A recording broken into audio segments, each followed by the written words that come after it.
What's up, guys? Welcome to G Whiskey. I'm Jeff. This is a channel where I offer my thoughts and opinions on a specific whiskey, and if you stick around to the end, I'll be giving it a score as well. If that sounds interesting, hit subscribe down below, and with that out of the way, let's jump into our review. Today we're looking at the Port Charlotte PMC 01. Stick around.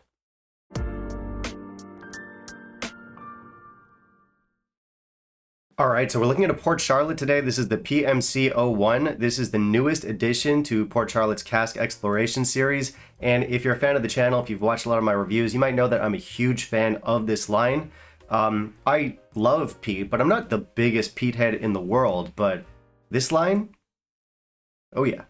Now these whiskeys are more premium, they're more expensive than the standard Port Charlottes, but in my opinion, they're all very much worth it. At least they have been so far, so hopes are quite high for this one. And yeah, when I heard that there was a new Cask Exploration whiskey coming out, I was like, great, I'm in. And when I found out that it was going to be matured in Pomerol casks, I was like, even better. Can't wait. What's Pomerol? Now, if you know anything about wine, and I'm not a wine guy, then you might know that Pomerol is actually a pretty famous red wine out of Bordeaux. And I'm not always a huge fan of the use of red wine casks in whiskey, although there have been a few like maturations and finishes that did really work for me. One good example of which would be the PAC, which was also from this line, and that was just incredible stuff. And I mean, red wine or not, if there's a new Cask Exploration bottle out, I mean, it can be finished in spaghetti Tupperware containers, and I'd be like, I'm in. Our PMC here is a 9-year-old whiskey. The first 4 years were spent in bourbon barrels, and the final 5 years in the Pomerol casks. So that's very much a double maturation. You're definitely not going to call 5 out of 9 years a finish. So we can expect a fair amount of cask influence here. And as always with this series, this one comes in at cask strength.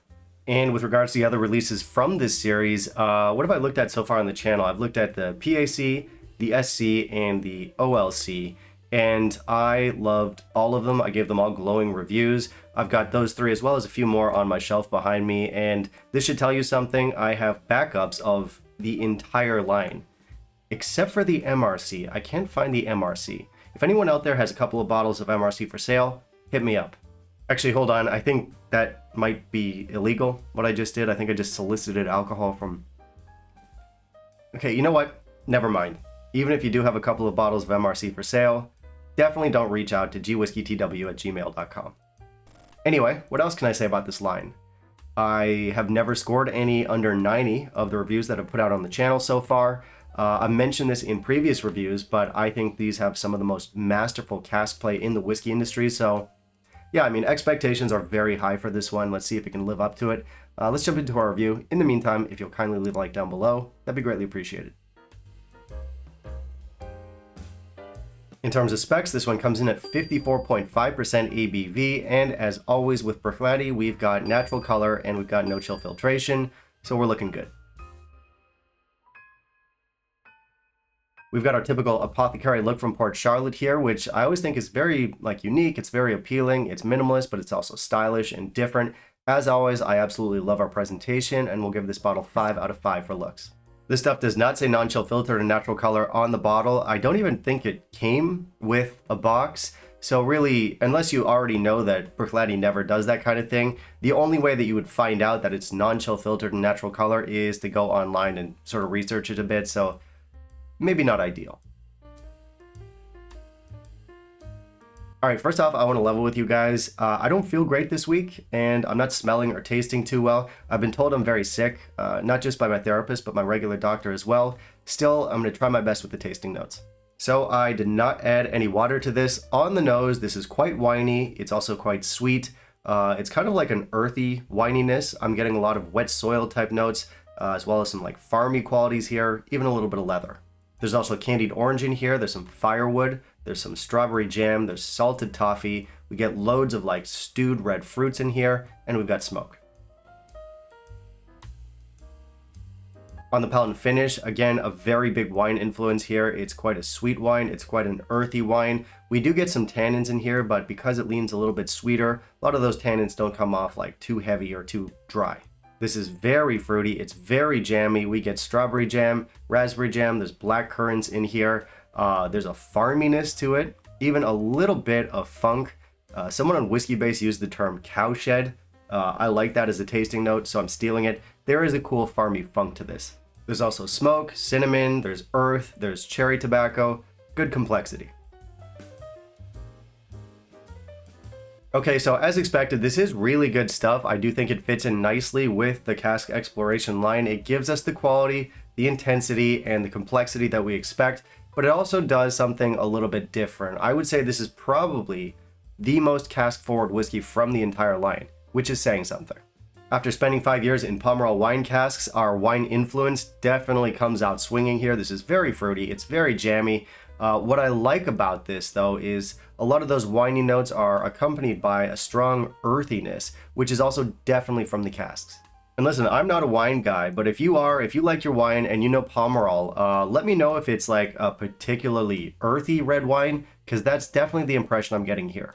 Anyway, another thing I like about this stuff is that it's probably the funkiest whiskey out of the Cask Exploration series, and I know a lot of people's ears just perked up when they heard the word funk. The definition of funk is going to change depending on who you ask.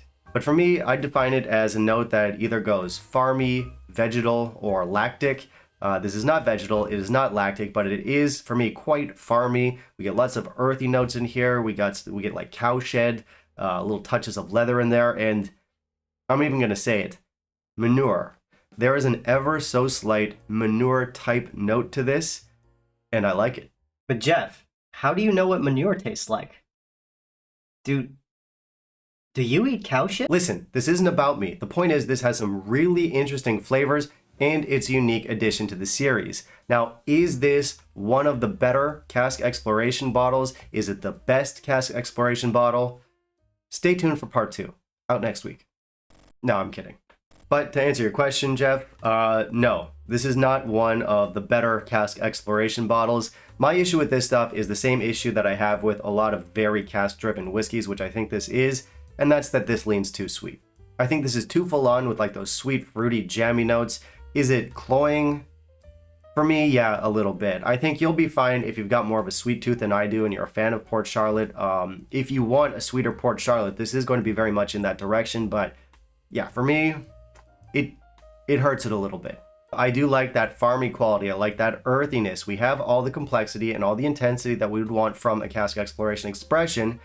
But yeah, it's just less to my liking. And for score, I'm going to land on 87 here. Which, to be fair, is only low relative to the other expressions from this series. 87 by no means is a bad score. In fact, it's a very good score. And I think if you're into sweeter whiskeys, if you've got that sweet tooth and you want a really intense, complex, cask strength Port Charlotte, then this will work for you. You never know. So talking value on this one does get a little bit tricky because when it was released in my market, it came out a little bit more expensive than the previous Cask Exploration expressions had been. And because I like this less than the previous expressions and the fact that it costs more, I don't want to say the same thing that I always say about these whiskeys where it's just like, yeah, it's more expensive, but it's totally worth it. I'm not totally sold on the price tag. I don't think it's bad value, but I don't think it's great value. The value is okay. And that will be it for today's video, guys. Thank you so much for watching. If you want to help out the channel, I do have the Patreon. Otherwise, you can like, comment, subscribe. Always appreciated. I really want to hear your thoughts on this one. You guys know how much I love this series, and I want some feedback from you. Have you tried this one? What else from the line have you tried? Which one has been your favorite? How does this one size up? Let me know all of that down below. Finally, down below in the comments, you can also let me know what you want to see me review down the line, and I'll keep it in mind. Bye, guys.